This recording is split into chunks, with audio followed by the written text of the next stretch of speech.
नमस्कार all listeners, मेरे viewers subscriber सभी का most welcome GK funda by Anees Khan YouTube channel पर आपका स्वागत और साधुवाद करता हूं।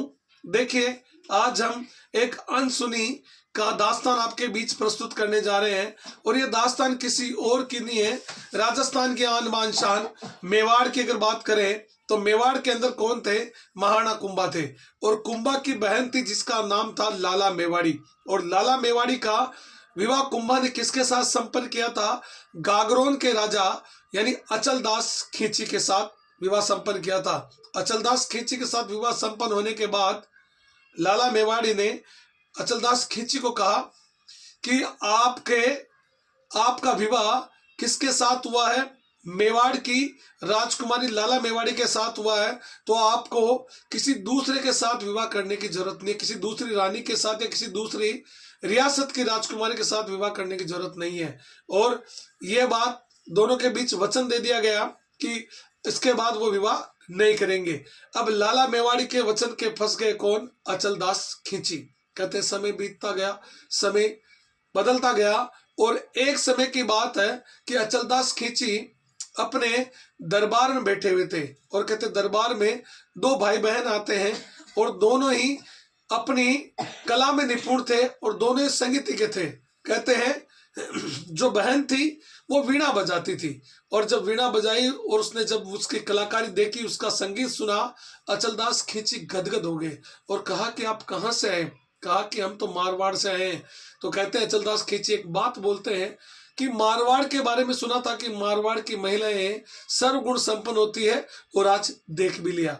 और कहते हैं उस संगीतज्ञ ने कहा कि आपने हमें देखा है, आपको कैसे पता कि मैं मारवाड़ की महिला? मैंने सुना है। सुना तो कहा कि मेरी एक राजकुमारी है उमादे सांकले, 36 के 36 गुण संपन्न है और सर्वगुण संपन्न है। कहा कि बताइए आपकी राजकुमारी में कौन कौन से गुण हैं?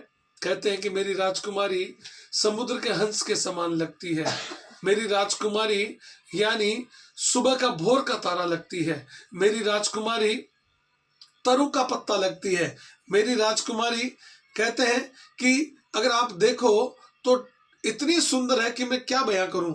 जैसे अगर हम कहें, एक गाना मेरे जहन में आ रहा है कि अगर आपने भी सुना हो कि एक लड़की को देखा तो ऐसा लगा जैसे खिलता गुलाब, जैसे सुबह की पहली किरण, ऐसी ही मेरी राजकुमारी है। कहा कि फिर तो अच्छी बात है, तो राजा अगर आपकी इजाजत हो तो मैं आपके विवाह की बात करूं आगे। मन ही मन अचलदास खींची के कमबख्त कौन विवाह नहीं करना चाहता, मगर लाला मेवाड़ी के साथ वचन दिए तो डर लग रहा कि मेवाड़ की राजकुमारी मेरे पास है। अगर मान लो मेवाड़, क्योंकि मेवाड़ की उस समय तूती बोलती थी, महाराणा कुंभा जिसके नाम से दुश्मन थर थर कांपते थे, तो कहा कौन उनसे भाई बेर ले। और कहा मन ही मन सोचा कि विवाह तो करना चाहते हैं मगर लाला मेवाड़ी है बीच में, कैसे विवाह करें। कहा कि राजन अगर आपकी इच्छा इजाजत हो तो मैं आपके आगे विवाह की बात कर सकता हूँ, कर सकती हूँ। कहा कि देखेंगे, अब बात कर लेना। और कहते हैं संगीतज्ञ ने, यानी उसने कहा था कि उमादे सांकले के जो पिता है वो मेरा बहुत मान सम्मान करते हैं और उमादे सांकले मेरी सिस्टर बहन के समान है, मैंने बचपन साथ बिताया और मैं आपकी बात करूंगी। और कहते हैं कि बात जब उसने की तो उन्होंने हामी भर दी कि कोई दिक्कत नहीं है, हम विवाह करने के लिए राजी हैं। अब बड़े दरबार में साहब जब ये बात हुई और अचलदास खींची ने भी कहा कि आप बात कर लेना, अगर विवाह के लिए राजी होंगे तो अचलदास खींची शायद विवाह करने के लिए तैयार है। और वहां से जब वापस वो आती है, संगीत की आखिर कहती है कि राजन मेरी राजकुमारी मान गई है और आप विवाह के लिए तैयार रहें। मगर कहते हैं कि जाते हैं अचलदास खींची लाला मेवाड़ी के पास और जाकर बोलते हैं कि लाला मेवाड़ी, बड़े दरबार मैंने हाँ भर दी है और अब दरबार में मेरी इज्जत रखना तेरे हाथ में है। कहा किस बात की हाँ भरी आपने? कि मैंने एक विवाह की हाँ भर दी है। कहा कि बीकानेर झाकलू गांव के अंदर एक राजकुमारी है जिसका नाम है उमादे सांकले और मैंने विवाह के लिए हामी भर दी है। तुझे हाथ जोड़ता हूँ, मिन्नतें की कि तू मेरी बात रख ले, मेरी इज्जत रख ले, बड़े दरबार मेरी नाक कट जाएगी। कि एक राजा अपने वचन पर काबिज नहीं रह पाया। तो लाला मेवाड़ी ने कहा कि बिल्कुल ऐसे मैं तो बिल्कुल यस करूंगी नहीं। तो अचलदास खींची ने कहा कि मुझे विवाह करने दे, मैं उसके बाद न तो उसके महल में जाऊंगा, न तो मैं उससे बोलूंगा और ना ही मैं उससे मिलूंगा। लाला मेवाड़ी ने कहा कि डन, कि शर्त बिल्कुल ओके है। ओके लाला मेवाड़ ने कहा डन, आप विवाह कर सकते हो। और कहते हैं बारात गई। अचलदास की चीज सोचे क्या करना है, अगर वापस आऊंगा तो मुझसे बात भी न तो बोलने देगी न बात करने देगी। सोचता गया, सोचते दिमाग में युक्ति लगाई, क्यों ना मैं वापस आऊं ही नहीं। और कहते हैं बारात गई और वहां पर बारात रुकी साहब। वैसे रुकते थे 3 दिन 4 दिन 10 दिन, राजा की बारात 15 दिन रुक जाए साहब। मगर कहते हैं अचलदास खींची साल भर तक वहीं ससुराल में ठहरा रहा। कहते हैं आराम से मजे करे, वहीं पे रहे। और कहते हैं इधर गागरोन के अंदर लाला मेवाड़ी को चिंता सता रही थी, क्या हुआ कि राजा के साथ कोई चोर डाकू तो नहीं आ गए, या राजा को लूट लिया गया हो, या राजा की हत्या तो नहीं कर दी गई हो। अनेक वहम उसके दिमाग में आने लगे। और कहते हैं कि उसने एक पंडित को कहा कि जाओ अचलदास खींची को ढूंढ कर लाओ, क्या हुआ क्या नहीं समाचार लेकर आओ। कहते हैं पंडित जी जब जाते हैं वहां देखते हैं कि अचलदास खींची तो ससुराल में मौज मार रहा है, आराम से बैठा, अच्छा खा रहा है, अच्छी जिंदगी जी रहा। अचलदास खींची ने कह दिया था अपने साथ वाले लोगों को कि कोई भी अगर गागरोन का कोई भी खत आए, चिट्ठी आए, तो उसको फाड़ के फेंक देना, मुझे लाकर मत दिखाना। और जब ऐसा चलता गया, वहां पहुंचे, कौन पंडित जी पहुंचे के साथ, राजन आप यहाँ बैठे, हम वहां आपका इंतजार कर रहे हैं, क्या हुआ क्या नहीं हुआ। तो अचलदास खींची ने कहा कि मुझे नहीं जाना, मुझे वापस नहीं जाना। कहा कि राजन जाना पड़ेगा, जाना पड़ेगा, कोई बात नहीं है, आप वहां नहीं जा रहे हो, कोई बात नहीं है, मगर आप यहाँ कितने दिन रहोगे, ससुराल में रह रहे हो, अच्छा नहीं लग रहा है। पूरे गागरोन में और पूरे आसपास के क्षेत्र में थू थू हो रही है कि वहां जाकर ससुराल में राजा जाकर बैठ गया, किसी काम कोई काम नहीं कर रहा है।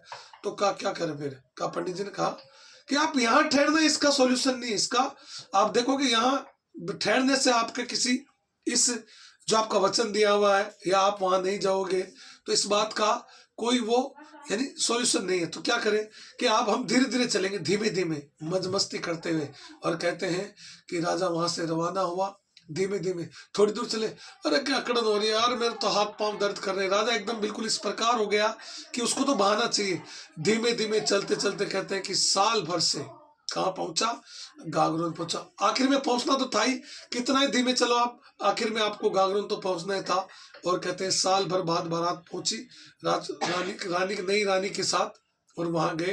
रानी अपने महल में, अचलदास खींची इधर अलग हो गए। कहते हैं कि 7 साल तक 7 वर्ष तक अचलदास खींची उमादे साकले के महल में नहीं गया, ना तो बोला और ना ही वहां देखा। और कहते हैं जब 7 वर्ष के इस काल में जब वो संगीत के वापस आती है अपनी रानी के हालचाल पूछने के लिए, वो आकर कहती है कि देख उमादे, तेरे लिए मैंने कितना जोरदार रिश्ता ढूंढा है, तेरे लिए कितना जोरदार, देख तो महलों में राज कर रही है, एक बड़ी रियासत में तेरा एक गांव जाकलू गांव बीकानेर की तू है, और एक बड़ी रियासत में तेरा विवाह संपन्न करवाया।